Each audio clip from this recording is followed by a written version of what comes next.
नमस्कार, मैं शालिनी और आप देख रहे हैं केकेएन न्यूज, जो आपको निष्पक्ष सच्ची खबरें सबसे पहले केकेएन न्यूज पर मिलती है।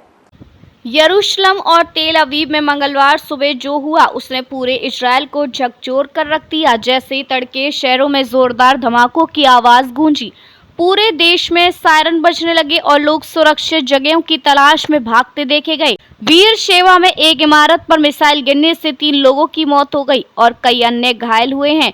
यह हमला ऐसे वक्त में हुआ है जब उम्मीद की जा रही थी कि ईरान और इजराइल के बीच लंबे समय से चल रही जंग को रोकने की दिशा में कुछ प्रगति होगी। हाल ही में अमेरिका के पूर्व राष्ट्रपति डोनाल्ड ट्रंप ने एक फेज्ड सीजफायर की घोषणा की थी, जिसमें दोनों पक्षों को संघर्ष विराम के लिए कदम उठाने की बात कही गई थी।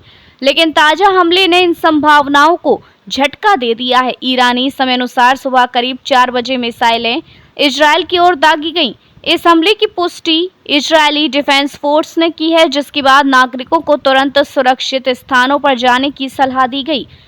यरूशलेम और तेल अवीव जैसे प्रमुख शहरों में धमाकों की आवाज सुनाई दी। वहीं वीर शेवा में मिसाइल सीधा एक रिहायशी इमारत पर गिरी। 3 लोगों की मौत की पुष्टि हो चुकी है और कई अन्य को अस्पताल में भर्ती कराया गया है। इससे कुछ घंटे पहले ईरान के विदेश मंत्री अब्बास अरागची ने एक बयान में कहा था कि यदि इजराइल अपने हवाई हमले रोक देता है तो ईरान भी सैन्य कार्रवाई नहीं करेगा।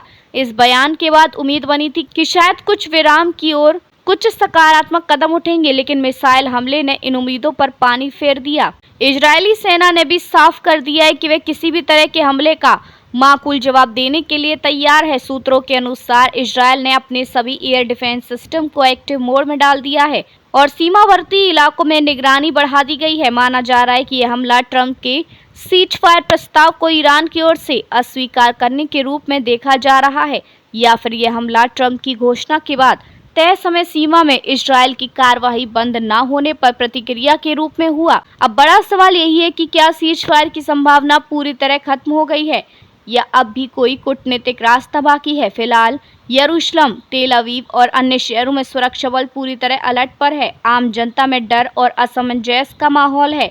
किसी नई सैन्य कार्रवाई की स्थिति में तनाव और बढ़ सकता है। इस घटनाक्रम ने यह साफ कर दिया है कि जब तक दोनों देश पारस्परिक भरोसे और ठोस राजनीतिक संवाद की दिशा में आगे नहीं बढ़ते, तब तक शांति की उम्मीद अधूरी ही रहेगी।